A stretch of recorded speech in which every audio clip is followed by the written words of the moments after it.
Someone once said to me, it's not about where you come from, it's about where you're going. I've never met my father. What I've heard about him is nothing. I've never heard anything that he has done as a person. I don't know him at all. It's a name without a face. I think a long time ago, with the situations that I was in, I needed someone. But I don't know if it was him.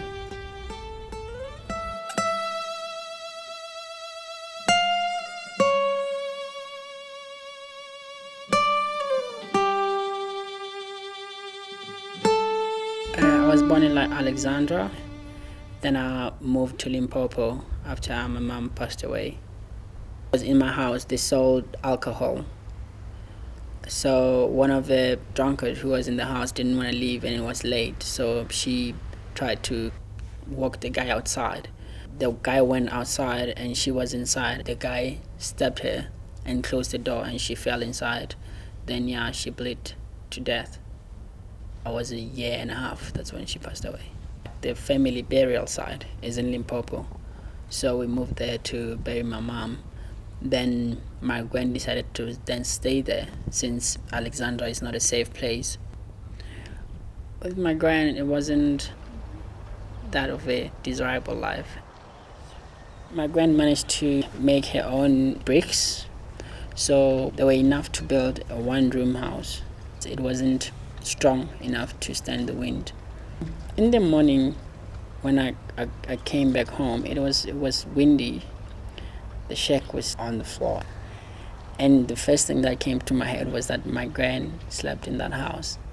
So I ran there and the walls are all over and I can't see anything and I'm digging and then someone screamed and said, "She's this side." And I was crying. I wish I knew what's happening in the world that breeds broken men and tamed dogs with no souls. They leave infants' bodies open as if they were searching for something inside and forgot to put it together when realizing it wasn't there. And she passed away in 2004. She was sick. The next thing she's gone. Personally, I didn't believe she's gone. It was painful. So it meant I had to leave and go to stay with other people. Like being a mother to me and going to stay with someone who you are more or less a burden. You came into our space. You don't belong here. This is not your home. Sometimes people eat and try to hide that from you. They had their own difficulties too as a family. And mostly they relied more on their mothers. So it was a little bit difficult for them to accept someone else on the limited resources that they have. Another plate was quite a big thing.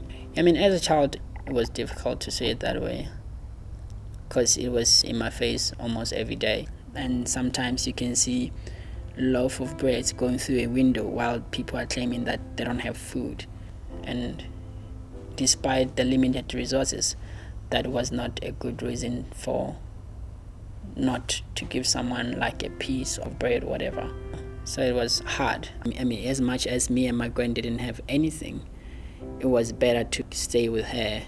This woman approached me when I was dishing up at school and she said, "There's this place that I think would be nice for you," but I wasn't really sure. It's like an orphanage, people who are poor and all that.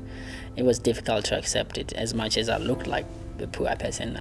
So it took me a while to decide that I'm going to that place. And I went for one day and I never went back. And one day, one of the boys that go there approached me and said, "Let's just check it out. It's not like a big thing and I'll be with you, so don't worry." And I knew him, so I went there with him. And from then I started going. And it was the best place ever because it was like home away from home, I guess.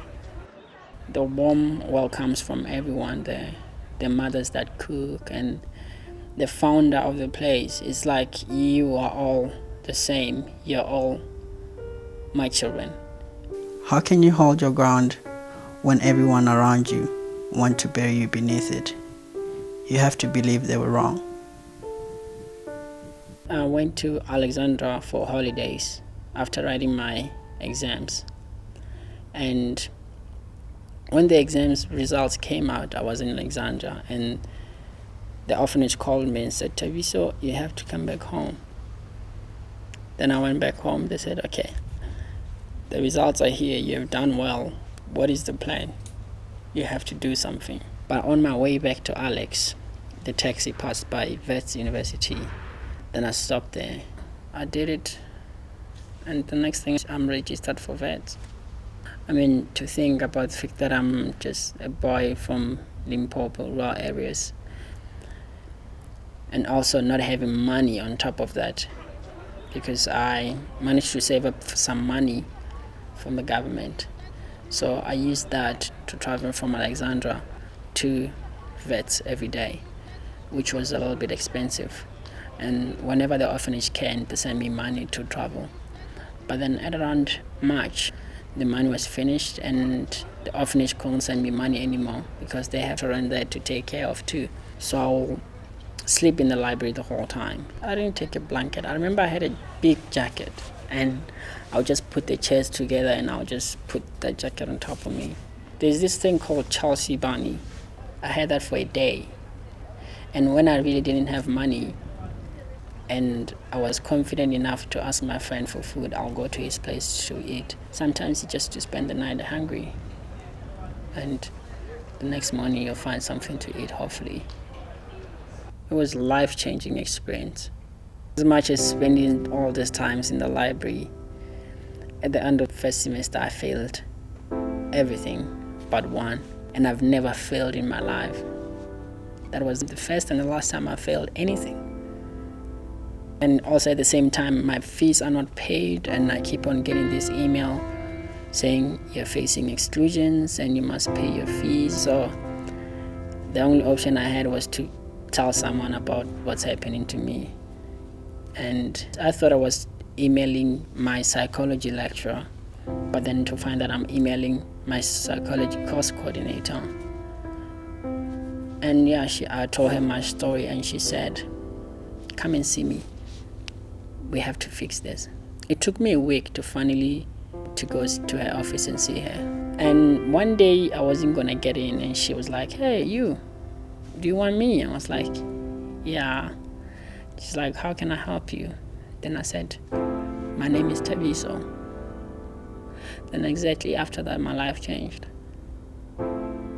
She took me in, she gave me a place to stay, she gave me textbooks, she gave me a laptop, she gave me a memory stick to put my notes in.